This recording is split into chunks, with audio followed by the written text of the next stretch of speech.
Ignition sequence start. 6, 5, 4, 3, 2, 1, 0. Liftoff. We have a liftoff.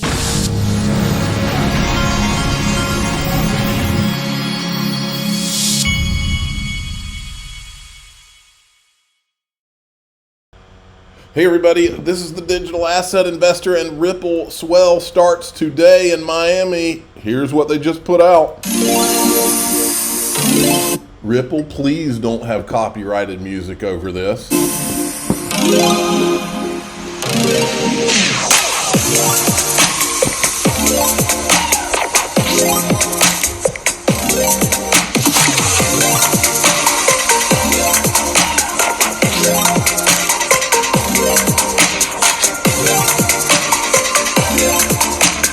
Welcome to the 8th annual Ripple Swell.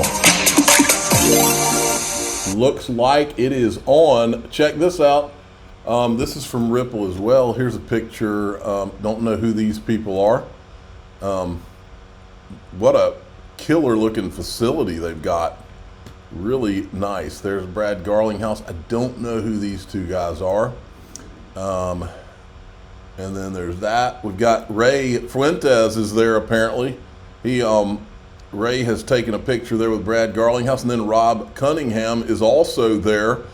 I can't play that one. That one's got music. Let's see this one. There's Rob, and there's Bank XRP. And then, let's see. Hey, this is beautiful. There's Rob right there. This is beautiful. Yeah, Ripple is not bashful about spending some money to make things look very nice. And then in the midst of this, I'm seeing a lot of people saying Ripple is like throwing up all kinds of major advertisements in London, Brazil. Let's see, where is this one? Yeah, London Underground. We're building a better future for finance. Are you? Crypto means business. They're all over the place.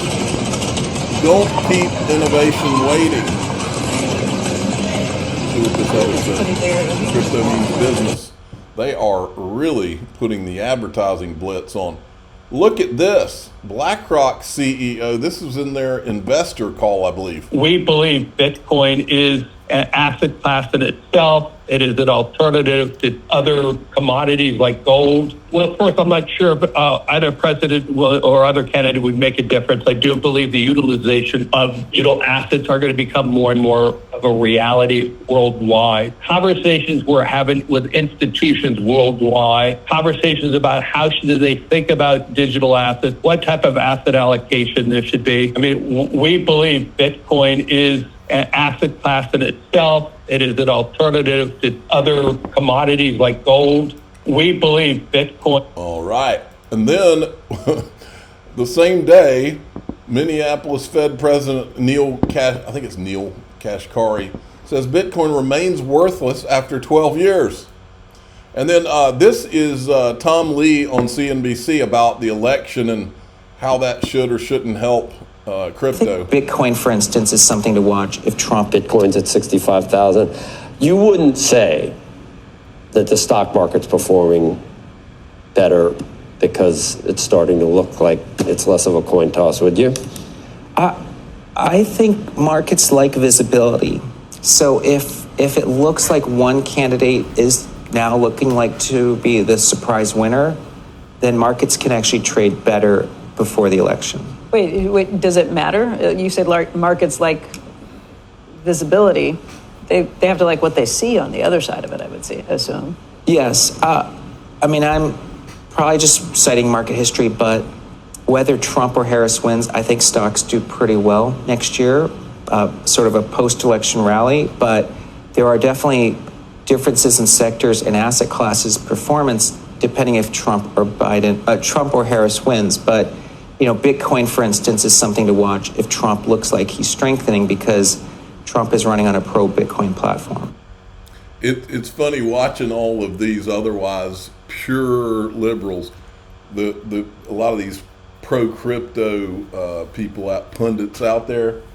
It is the most painful thing in their existence for them to even whisper that Donald Trump is the obvious choice, but they know it. Even Chris Larson knows it. Chris may be a lifelong liberal and be in denial about it, but he knows, whether he wants to admit it to himself or not. This isn't even a question mark who to pick on this deal. Not even close. Speaking of Chris Larson, he and Brad Garlinghouse are going to be at the Federal Reserve Bank of Philadelphia's 8th annual FinTech conference. Look at some of the company they are going to be in. There's Brad Garlinghouse. There's a JP Morgan guy. There's a Solana guy. There's Chris Giancarlo. As you go down, Federal Reserve Bank of Philadelphia, Bank of Canada, Coinbase. That's their general counsel, Federal Reserve Philadelphia.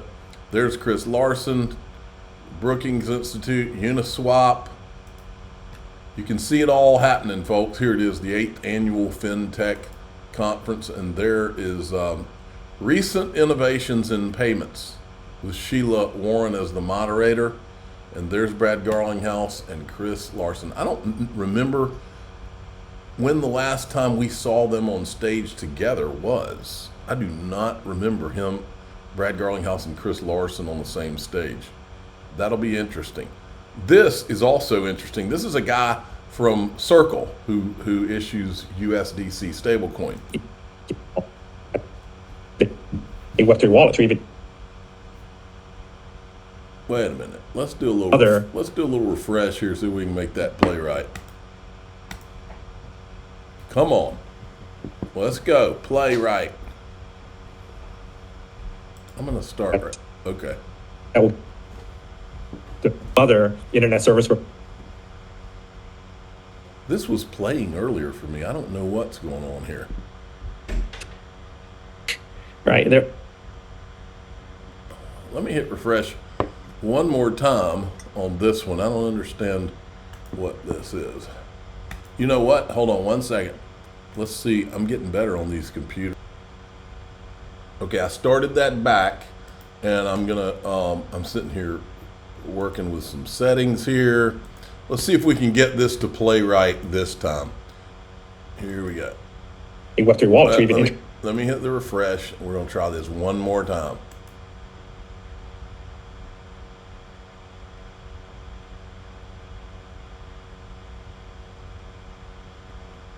What in the world? Okay, no idea what's going on there. That thing was playing earlier. Check this out. This is Adam Back. He's the guy that was in that new Bitcoin documentary. Listen to what he's saying about the Bitcoin creator now. Because people are fascinated about who Satoshi might be, but I think it's important for people who are involved in Bitcoin and understand the Bitcoin mission to talk to them, because they will talk to somebody. If you don't talk to them, maybe some influencer has got an altcoin he's about to release, talk to them, and then that will be, a bad representation for Bitcoin. Here, obviously, denies it, and I believe him. It's very easy for Satoshi not to, get identified. He just won't engage, He won't talk with documentary field crews. He won't come to conferences in person. And I'm pretty, fairly confident that it's nobody that's being talked about. Many people try to research, look at all the emails, look at all the forum posts, and trying to deduce something from a digital footprint for 15 years and found nothing. So it will probably remain a mystery. Well, it's actually 4 people, and he probably knows that too. Now, just so you know, tonight is the night. John Deaton is going to have his first. He's going to have 2 debates with Elizabeth Warren because she wouldn't agree to 4. But one of those debates is tonight, and then one is 2 nights from now, the 17th. Here's John about it. Hey everybody, it's John Deaton. Listen, I'm getting ready for the debates. October 15th, 8 p.m. Eastern Time. October 17th, 7 p.m. Eastern Time, between me and Elizabeth Warren, but I need your help. Can you be a debate donor? Please go to johndeatonforsenate.com and donate. And on the nights of the debate, tune in, and every time I give you something to cheer for, even if it's just $5, please, I need your help. Okay, we need to take the Warren trash out. Now, in DAIXRP.com, you want to see what one of the many reasons we need to take the Senator Warren and all her friends out of here is the pure corruption that's going on. Now, many of you know that Tristan Levitt from Empower, these guys They're the ones that were suing the SEC. They filed Freedom of Information Act requests, and their actions helped to force the SEC to do an investigation of Hinman and the conflicts of interest. Well, as of February 15th, 2024, the SEC told Empower that they were in the final stages of their investigation, and here we sit in October 15th, and they still haven't released their investigation. So as you can see, all these are tactics. These are the Gary Gensler and all his corrupt friends, whatever their different agencies are. This is how they play the game. When they're busted on things, they slow play the investigation, and this is all part of what we've got to get rid of in this country. These people are corrupt. They've corrupted all these agencies, not one of them, but just about every single one in DC. And so in DAIXRP.com, I'm going to show you about the big one, the big 2 or 3 really, as far as the investigations that they're slow playing. They don't want these things coming out before this election, because I believe that they show not just corruption, but real crimes, real treasonous crimes. That's what we're going to show in DAIXRP. And I think that the people, the good guys, know exactly what they did.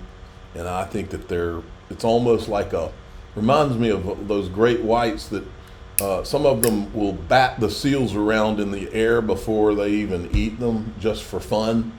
That's what it's starting to remind me of. I'm the digital asset investor. I'm not an investment advisor. This is for entertainment purposes only. Please subscribe, hit the like button, tell your friends and family. Here we go.